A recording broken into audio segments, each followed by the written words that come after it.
Solapur central के अंदर 1 लाख मुसलमान हैं, तो गोशा महल में भी 1 लाख मुसलमान हैं। और गोशा महल का विधानसभा का एमएलए कौन है? सबसे बड़ा हिंदुस्तान का फिरका परस्त है राजा सिंह। बार बार गोशा महल से एमएलए बनता, लेकिन एमआईएम के सदर असदुद्दीन ओवैसी और अकबरुद्दीन ओवैसी उसके खिलाफ इलेक्शन में लड़ना दूर की बात है, उसके खिलाफ कैंडिडेट तक नहीं डालते। आपके शोलापुर में ठहर कर भड़काऊ भाषण देके जाता है, वो कहां से जीत के आता? उसके हल्के का खासदार का नाम असदुद्दीन ओवैसी है, उसको रोकने का काम नहीं करते। लेकिन ये भाई जो हिंदू मुसलमानों को 30 साल से खिदमत करते आ रहा, उसके खिलाफ लाकर यहां पर एक कैंडिडेट खड़ा करते हैं। ये जज्बाती बातें कुछ लम्हे के लिए अच्छी लगती है, जज्बाती तकरीरें हम भी बहुत कर सकते हैं। मैं भी हैदराबाद से आया, मैं भी वही खाना खाता हूं, मैं भी उसी लहजे में बोल सकता हूं, लेकिन उसके नुकसान है, उसका कोई फायदा नहीं है। मेरे वो जज्बात के लफ्जों से हिंदू और मुसलमानों में नफरतें फैलाए, तो बताओ क्या मेरा फर्ज क्या बनता है? क्या मैं हिंदू और मुसलमानों में नफरत फैलाने वाली बात करूं, या हिंदू और मुसलमानों को गले लगाने वाली बात करूं? क्या हम कभी 2014 से या 2012 से पहले मॉब लिंचिंग का जिक्र कभी सुने थे? कभी नहीं सुने थे। लेकिन एक ऐसी तकरीर एक हिंदुस्तान तेलंगाना के एक लीडर की तरफ से दी जाती है, जिसके बाद हमारे जो हिंदू भाई हैं, हिंदू भाइयों के दिलों में मुसलमानों के लेकर नफरत पैदा होती है, और मुसलमान नौजवान भाइयों के दिलों में हिंदू भाइयों को लेकर नफरत फैलाई जाती है। उसी तकरीर का जिक्र फिर आपके शहर शोलापुर के अंदर आज से 2 दिन पहले किया गया। लेकिन मुझे अफसोस है इस बात का कि शोलापुर वाले इस बात को लेकर खामोश क्यों हैं। मशीन पर बैठी हमारी बहन परिणीति ताई साहिबा शोलापुर सेंट्रल के कैंडिडेट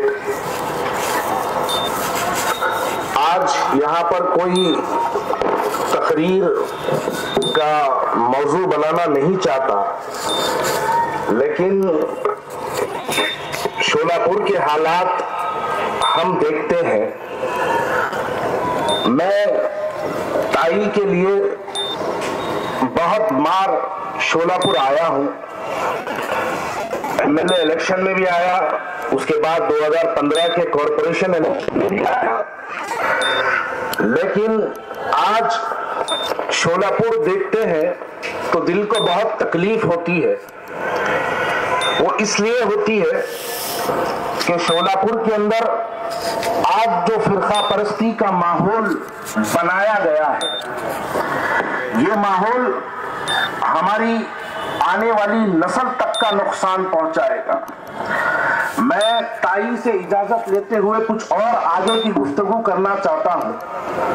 हाल ही में आपके सामने वाले स्कूल में एक जनसभा हुई, उस जनसभा में वो बड़ी लंबी चौड़ी तकरीर हुई, लेकिन उस तकरीर में मुझे कहीं आपत्ति नहीं है।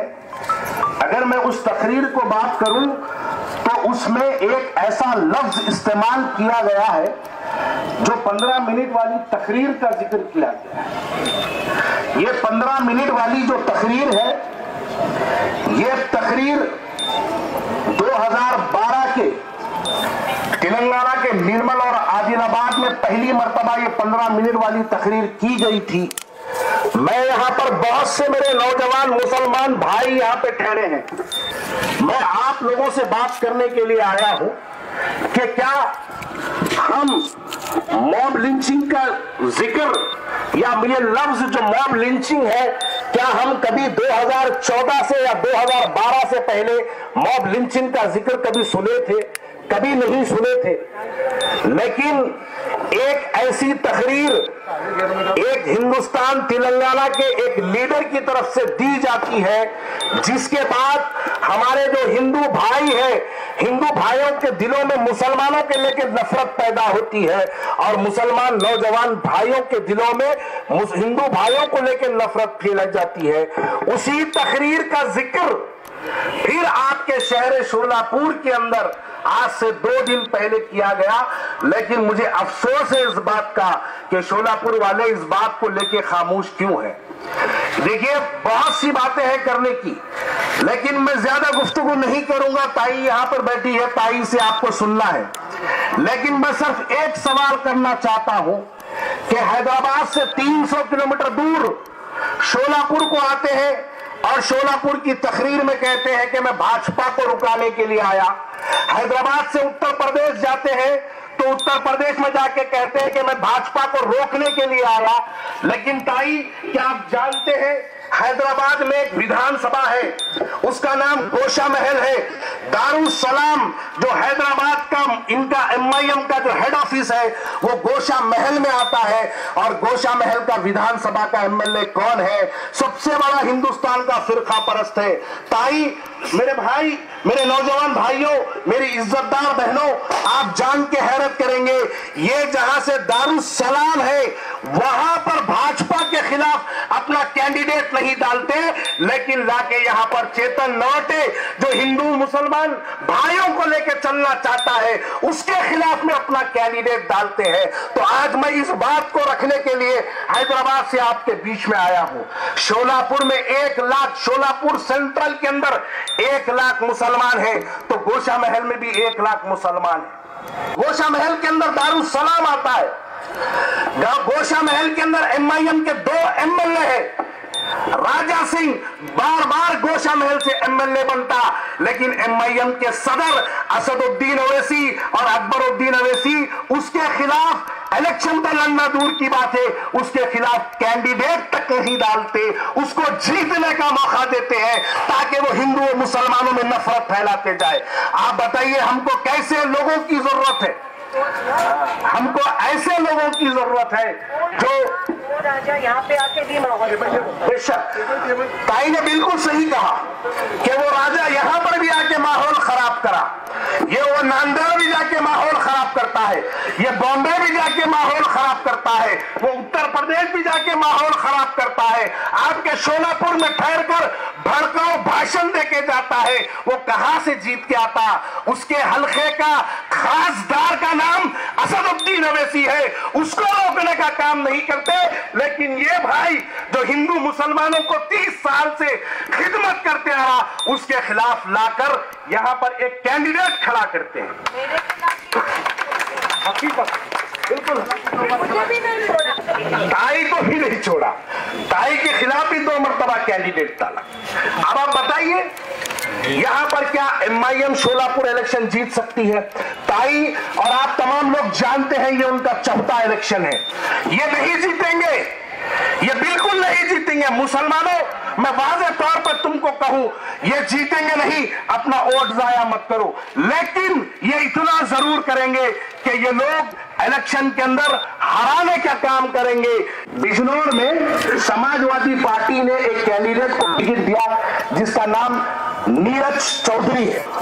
ये नीरज चौधरी, आप मेरे इस अल्फाज को नोट करिएगा, नीरज चौधरी 94,990 वोट्स लेता है। कितने?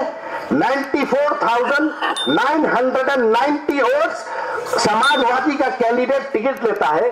और उसी कॉन्स्टिट्यूंसी में भारतीय जनता पार्टी का भी एक कैंडिडेट है, उसका नाम सूची जो कैंडिडेट है वो 96,310 वोट्स लेता है। तो यहां पर कितने वोटों से समाजवादी का हारा और भाजपा का जीता? बोलिए कितने वोटों से? 2000।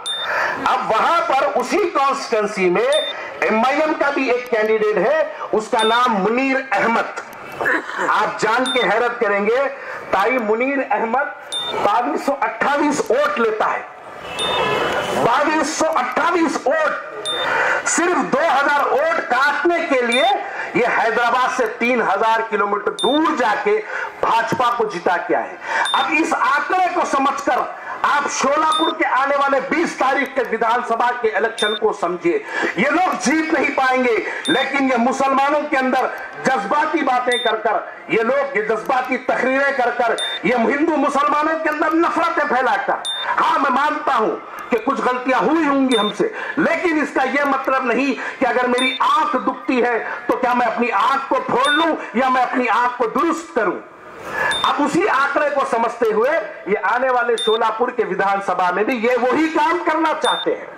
ये कुछ करेंगे नहीं, लेकिन जो लोग मुसलमान हमेशा ताई को वोट देके कामयाब करते हैं, अब की बार वो लोग चाहते हैं कि कुछ मुसलमान एमआईएम के साथ चले जाए, कांग्रेस का कैंडिडेट हार जाए और भारतीय जनता पार्टी का कैंडिडेट जीत जाए।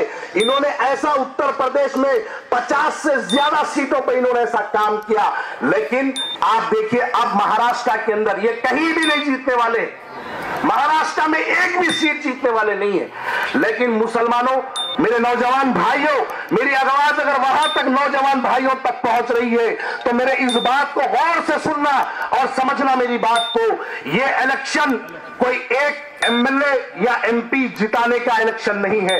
यह इलेक्शन इस बात का फैसला करेगा कि 2029 में आप हिंदुस्तान की पार्लियामेंट में कौन सी सरकार चाहते हैं, कि आप भाजपा को हराना चाहते हैं या आप कांग्रेस को जिताना चाहते हैं। महाराष्ट्र का इलेक्शन उस बात का फैसला करेगा।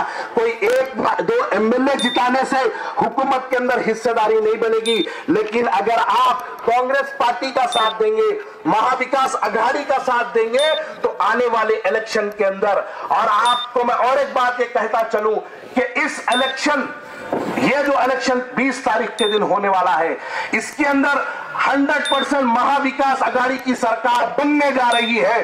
तो शोलापुर वालों, तुम अपना वोट जाया ना करो, तुम हुकूमत के अंदर अपना एक एमएलए भिजाओ। अब तक ताई इंफरादी और अकेले लड़ते रही शोलापुर के लिए। जब जब ताई एमएलए बनी, महाराष्ट्र में सरकार नहीं रही, कुछ दिन के लिए रही, लेकिन महाराष्ट्र में सरकार नहीं रही। मान लो कि अगर शोलापुर में कांग्रेस का एमएलए है और महाविकास अघाड़ी का भी अगर वहां पर मुख्यमंत्री बैठा, तो शोलापुर के काम के विकास के लिए ताई भी रहेगी, नरोटे साहब भी रहेंगे और हमारा मुख्यमंत्री भी रहेगा, तो शोलापुर तेजी से तरक्की की तरफ आगे बढ़ेगा। हमको इसको नजर में रखते हुए हमको अपने वोटों का इस्तेमाल करना है। तो मैं नौजवानों से आखिरी में बस एक ही अपील करता हूं, ये जज्बाती बातें कुछ लम्हे के लिए अच्छी लगती है, जज्बाती तकरीरें हम भी बहुत कर सकते हैं। मैं भी हैदराबाद से आया, मैं भी वही खाना खाता हूं, मैं भी उसी लहजे में बोल सकता हूं, लेकिन उसके नुकसान है, उसका कोई फायदा नहीं है। मेरे वो जज्बात ये लफ्जों से हिंदू और मुसलमानों में नफरतें फैलाए, तो बताओ क्या मेरा फर्ज क्या बनता है? क्या मैं हिंदू और मुसलमानों में नफरत फैलाने वाली बात करूं या हिंदू और मुसलमानों को गले लगाने वाली बात करूं? तो मैं हैदराबाद से इसी वजह से आपके पास आया हूं कि 20 तारीख के दिन आप अपना एक एक वोट अपने घरों से निकलकर अपने वोटों का इस्तेमाल करिए और ताई के एमएलए को कामयाब करिए। ये एमएलए जो जीतेगा, ये सुशील कुमार शिंदे साहब की सरपरस्ती में काम करेगा, परिणीति ताई की सरपरस्ती में काम करेगा, राहुल गांधी की सरपरस्ती में काम करेगा, नाना पटोले की सरपरस्ती में काम करेगा। तो शोलापुर का विकास 100% यकीनी है। बहुत बहुत शुक्रिया।